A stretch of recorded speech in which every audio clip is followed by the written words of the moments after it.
একজন ডিফেন্ডার হয়ে সিনিয়রদের কারণে বেঞ্চে বসে বসে দিন পার করেছি, অপেক্ষা করেছি কখন সুযোগ আসবে। অবশেষে সেই সুযোগটা এসেছে ঠিকই, তবে ডিফেন্ডার হিসেবে নয়, মিডফিল্ডার হিসেবে। আর যখনই মাঠে নামলেন তখনই নতুন করে নিজের জানান দিলেন ফুটবল বিশ্বকে, আমি এখানেও খেলতে পারি। 3 ম্যাচ বাজিমাত করে দিয়েছেন লুকাস বেরালদো। এই লোকটাকে নিয়ে কথা যদি না বলা হয় তাহলে অনেক নাইনসাফি হবে। একই সাথে লুইস এনরিকের এই ধরনের ইনোভেশনের যদি প্রশংসা না করেন তাহলে ফুটবলকে অস্বীকার করা হবে। একজন কোচের বিশ্বাসের প্রতিদান কিভাবে দিতে হয় তা বোধহয় লুকাস বেরালদো চোখে আঙুল দিয়ে সবাইকে দেখিয়ে দিল যে যদি যোগ্যতা থাকে তাহলে প্রমাণের জন্য যখনই সুযোগ আসে সেই সুযোগ আর হেলায় হারাতে হয় না। আমি যদি একেবারে পার্টিকুলার মূল পয়েন্টটা ধরে কথা বলি তাহলে আপনি এই জায়গাটা খুব ভালো করে বুঝতে পারবেন। যখন সর্বশেষ 3টা ম্যাচে যখন তিনি এক নাগাড়ে সমান তালে পারফরমেন্স করে গেছেন, প্রথম ম্যাচটা দেখে মনে হচ্ছিল বোধহয় ফ্লুকে একটা ভালো ম্যাচ করে ফেলেছে, সেকেন্ড ম্যাচটা দেখা যাক। সেকেন্ড ম্যাচটা যখন দেখলাম ওকে ডান, ঠিক আছে, পরপর 2টো ম্যাচ। 3 নম্বর ম্যাচটা যদি দেখা যায় তাহলে কেমন করে সেই 3 নম্বর ম্যাচে এসে পেছনের 2টাকে হারিয়ে দিয়ে একেবারে বাজিমাত করে ছেড়ে দিলেন। আমি যদি একেবারে ক্লিয়ারলি বলি, আপনি ভালো করে দেখবেন যে পিএসজির মিডফিল্ডের যে মেরুদণ্ডটা রয়েছে 3জন ব্যক্তি, একজন হচ্ছেন ভিতিনহা, আরেকজন হচ্ছে জোয়াও নেভেস, আরেকজন হচ্ছেন ফ্যাবিয়ান রুইজ। এই 3জনকে দিয়েই তো পিএসজির এখন এই স্বর্ণযুগটা চলছে। এই যে রূপ কথার মতো সময় পার করছে, এর পেছনের যে 2জন কারিগর, একজন লুইস ক্যাম্পোস যে মাঠের বাইরে থেকে পুরো প্রজেক্টটা দেখাশোনা করছে, আর মাঠের কাজটা ঠিকঠাকভাবে পালন করছেন লুইস এনরিক। যেমনটা বলছিলাম, পিএসজির এই যে স্তম্ভ, মিডফিল্ডের স্তম্ভ 3জন, এই 3জনকে 3 ম্যাচে কিভাবে ঘুরিয়ে ফিরিয়ে খেলানো হয়েছে আপনি একটু ভালো করে দেখেন। লিওনের বিপক্ষে বেরালদোর সাথে ভিতিনহা ছিলেন বা ভিতিনহার সাথে বেরালদো ছিলেন।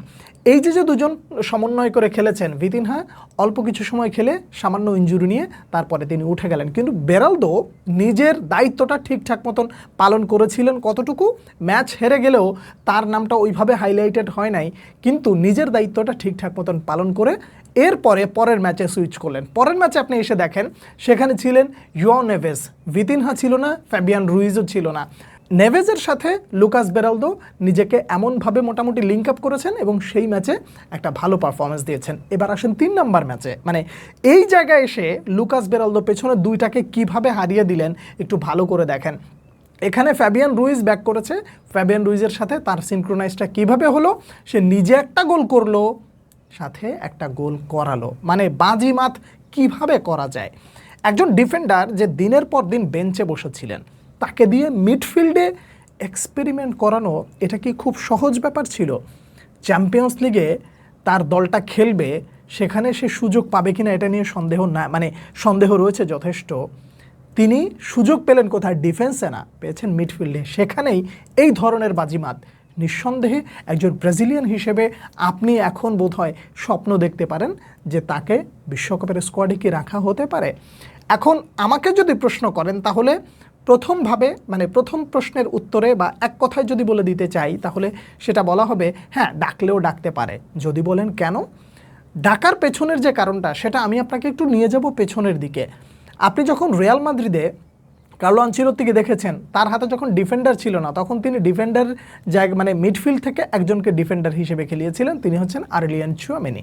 এই যে চুয়ামেনিকে ডিফেন্ডার হিসেবে খেলানো, একজন ভার্সেটাইল খেলোয়াড় দলে থাকলে এই জায়গাটা ব্যাকআপ করতে পারে এবং সুযোগ কাজে লাগাইতে পারে প্রয়োজনের খাতিরে, তখন সব জায়গায় কাজে লাগানো যায়। লুকাস বেরালদোকে যদি কার্লো আনচেলত্তিকে একজন আর্লিয়ান চুয়ামেনি হিসেবে ব্যবহার করতে চান ব্রাজিলে, সেটা ব্রাজিলের জন্য একটা আশীর্বাদ হতে পারে। এই ধরনের পারফরমেন্স দেখার পরে নিঃসন্দেহে আপনিও বলবেন তাকে কি আসলেই ডাকা যায়? হ্যাঁ, এই যে প্রশ্নটা তৈরি হয়েছে, এই প্রশ্নটার আসলেই যোগ্য দাবিদার লুকাস বেরালদো। যদি তাকে ডাকেন, আবার বলছি, না ডাকলে ধরে নেবেন যে অনেক আগে থেকে পরিকল্পনায় ছিল না, হুট করে এই জায়গায় আবার নতুন করে কোনো ইনোভেশনের দরকার নাই। কিন্তু ইনোভেশন আপনি কেন বলবেন এটাকে, যেখানে চিন্তা ভাবনা করা হচ্ছে আপনার ডিফেন্স লাইনে চিন্তা করা হয়েছিল আপনার এডার মিলিতাওকে নিয়ে, সেখানে মিলিতাওর না থাকা। এখন আপনি কি মিলিতাওর রিপ্লেসমেন্ট হিসেবে বলবেন?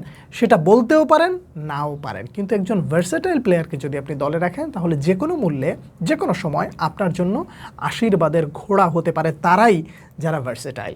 লুকাস বেরালদোর এই ধরনের পারফরমেন্স দেখে চোখ আসলেই কপালে উঠে যায় এবং একই সাথে যখন এই যে ব্রাজিলের স্কোয়াডটা ঘোষণা করা হবে তখন এই নামগুলো বোধহয় অপেক্ষায় থাকবে। অপেক্ষায় আপনি থাকবেন নেইমারের, অপেক্ষায় থাকবেন আরও কিছু পরিচিত মুখের। কিন্তু এই যে দুর্দান্ত পারফরমেন্সগুলো দিয়ে গেল, এর আগের ম্যাচে একটা দিয়েছেন অ্যান্টনি, এই ম্যাচে আবার দিল হচ্ছে লুকাস বেরালদো, তো এই নামগুলো যখন আপনি অপেক্ষা করবেন তার মানে তারা দুর্দান্ত পারফরমেন্স করেছে। যদি কার্লো আনচেলত্তি ডাকে তাহলে নিঃসন্দেহে এটা তার জন্য একটা অন্যরকম প্রাপ্তি হতে যাচ্ছে।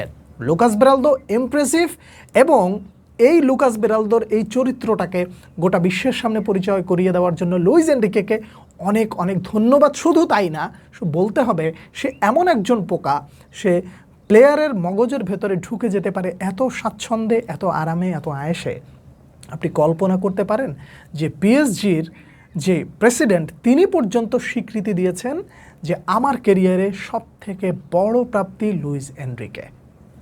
এই সার্টিফিকেট একজন দর্শক হিসেবেও আপনার দেওয়া উচিত যে একজন যোগ্য মানুষ তিনি যখন যেখানে গেছেন তখন সেখানে নিজেকে মেলে ধরার চেষ্টা করেছেন, যেখানে সফল হয়েছেন সেখানে একেবারে বাজিমাত করে ছেড়ে দিয়েছেন। লুইস এনরিকে অনেক অনেক ধন্যবাদ ব্রাজিলকে এরকম একটা ভার্সেটাইল প্লেয়ার উপহার দেওয়ার জন্য। আপনারা যদি বেরালদোর খেলাটা দেখে থাকেন নিশ্চয়ই জানাবেন, আর যদি না দেখে থাকেন তাহলে একটু দেখে নেবেন ভালো করে। নিঃসন্দেহে আপনি পুরো ব্যাপারটা দেখলে আপনারও চোখ কপালে উঠে যেতে পারে। যা আমি মনে করেছি তাই আপনার সামনে তুলে ধরলাম। আপনারা কে কী মনে করছেন জানাবেন। পরবর্তী ভিডিওতে আবার দেখা হচ্ছে, সেই পর্যন্ত অনেক অনেক ভালো থাকবেন। আল্লাহ হাফেজ।